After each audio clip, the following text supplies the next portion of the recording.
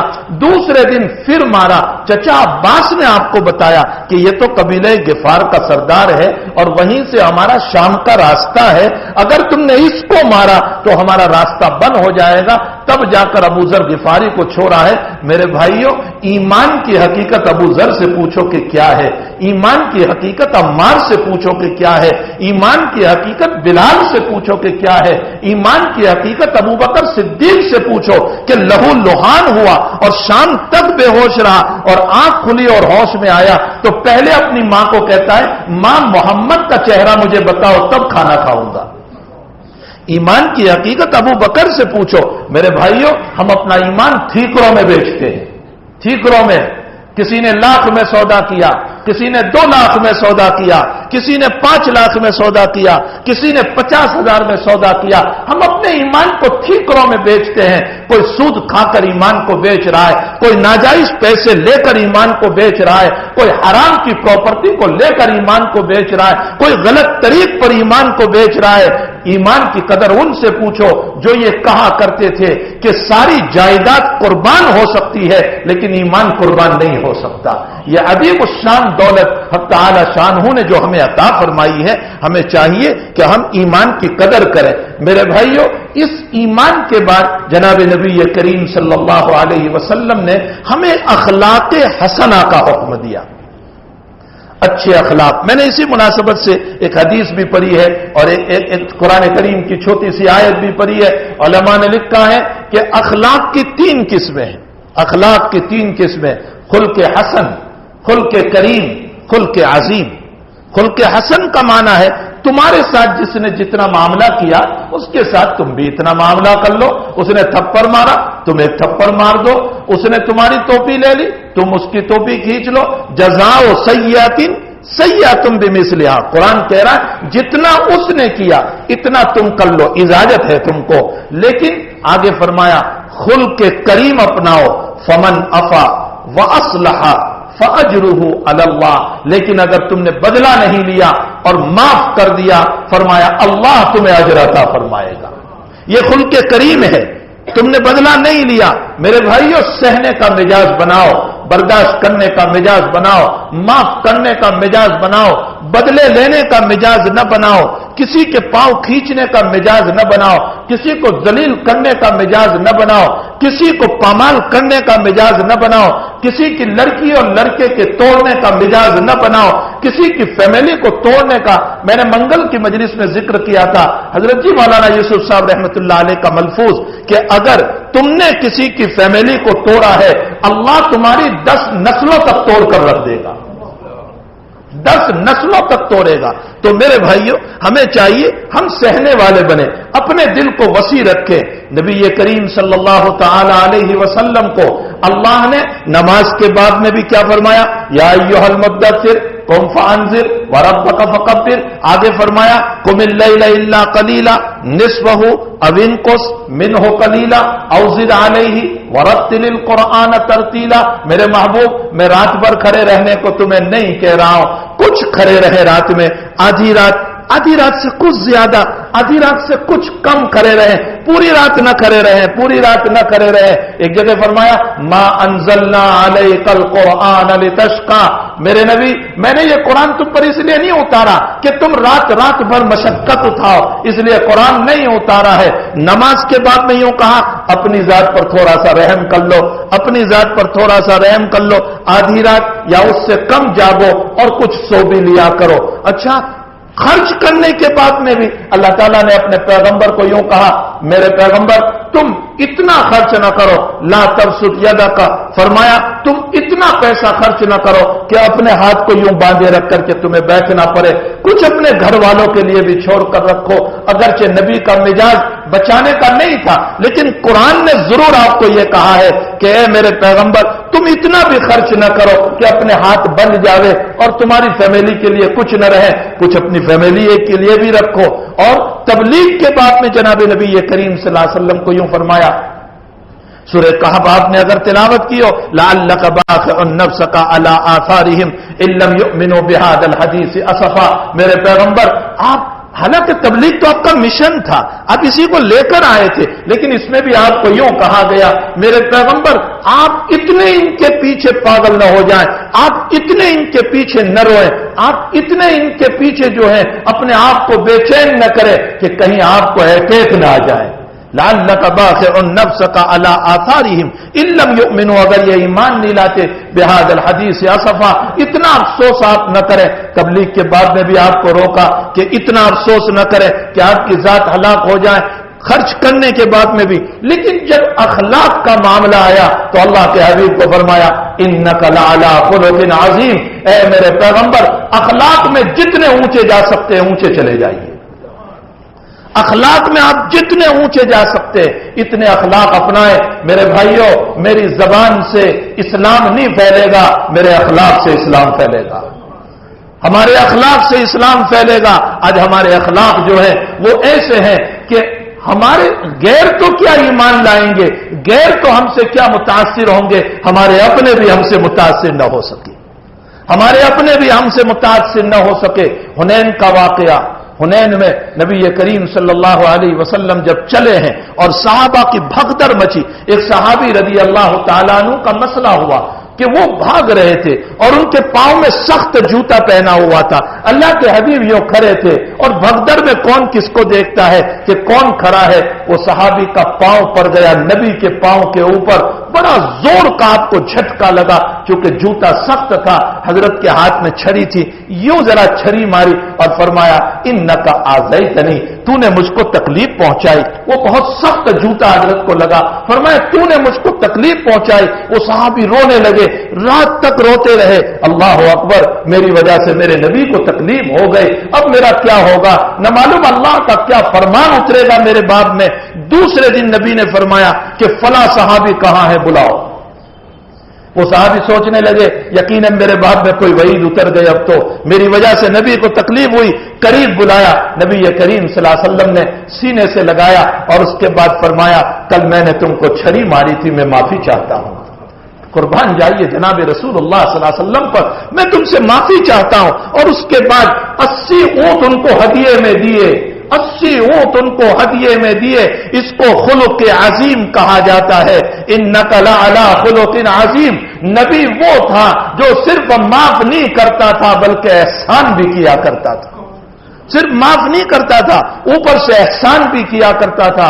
وہ اہل مکہ جنہوں نے ستانے میں کوئی کمی نہیں رکھی تھی، کوئی کمی نہیں رکھی تھی، لیکن جب فتح مکہ ہوا، حضور پاک صلی اللہ علیہ وسلم کعبۃ اللہ میں داخل ہوئے اور کعبہ میں داخل ہونے کے بعد جب باہر نکلے اندر سے 2 رکعت نماز پڑھ کے، تو آپ دہلیز کے اوپر جو دروازہ ہے یوں ہاتھ کر کے کھڑے ہو گئے، سارے مکہ والے سامنے ہیں، ابو سفیان بھی ہے اور سارے لوگ وہاں موجود ہیں، سہیل بن عمرو بھی ہے۔ کون سہیل بن عمرو؟ جو حدیبیہ میں حضور کے پاس صلح کے لیے آیا تھا رضی اللہ عنہ، اب تو وہ صحابی بن گئے، وہ سہیل بھی سامنے ہے۔ اللہ کے حبیب نے ان کو سوال کیا بتاؤ محمد تمہارے ساتھ کیا معاملہ کرے گا؟ سہیل بن عمرو کہنے لگا انک کریم و ابن الکریم، تیرا باپ بھی کریم تھا، تم بھی کریم ہو، ہم آپ سے یہی امید رکھتے ہیں کہ آپ ہمارے ساتھ احسان کا معاملہ کرو گے۔ اللہ کے حبیب پاک صلی اللہ علیہ وسلم نے فرمایا اچھا سن لو، میرے بھائی یوسف علیہ السلام نے اپنے بھائیوں کو جنہوں نے کنویں میں ڈالا تھا ان کو معاف کیا تھا، جاؤ میں بھی تم سب کو معاف کر دیتا ہوں۔ میرے بھائیوں، اس سے پہلے اللہ کے نبی بہت معجزات بتا چکے ہیں مکے میں، بے شمار معجزات، چاند کے 2 ٹکڑے ہو گئے تھے، معجزہ مکے ہی میں تو بتایا تھا، کنکریوں نے سلام کیا تھا، معجزہ مکے ہی میں تو بتایا تھا۔ یہ سارے معجزات کے باوجود مکہ والوں کو ایمان نصیب نہیں ہوا، لیکن فتح مکہ کے موقع پر نبی نے جو اپنے اخلاق پیش کیے، صرف اتنا نہیں، وہ ابو سفیان جو بدر میں لشکر لے کر آیا، جو احد میں لشکر لے کر آیا، جو خندق میں لشکر لے کر آیا، جس نے قسم کھائی تھی کہ محمد اگر مل جائے میں اسے قتل کر دوں گا، لیکن وہی ابو سفیان فتح مکہ کے موقع پر مل رہا ہے۔ اللہ کے حبیب چاہتے پھانسی کا حکم دے دیتے، قتل کا حکم دے دیتے۔ مکہ آج آپ کے ہاتھ میں تھا، چابی آپ کے ہاتھ میں تھی، سارا مکہ آپ کے ہاتھ پر فتح ہو چکا تھا، لیکن کیا عزت دے رہے ابو سفیان کو؟ اللہ کے حبیب فرماتے ہیں کعبۃ اللہ میں جو چلا جائے گا اس کو بھی میری طرف سے امن کچھ نہیں کروں گا، اور ابو سفیان کے مکان میں جو جائے گا اس کو بھی میری طرف سے امن ہے، میں اسے کچھ نہیں کروں گا۔ ابو سفیان کہنے لگے کہ میرا مکان اور کعبۃ اللہ برابر ہو گیا، وہاں جاوے اس کو بھی امن، میرے مکان میں بھی امن۔ اچھا اتنا بڑا مقام محمد نے مجھ کو دے دیا، اشہد ان لا الہ الا اللہ واشہد ان محمد رسول اللہ۔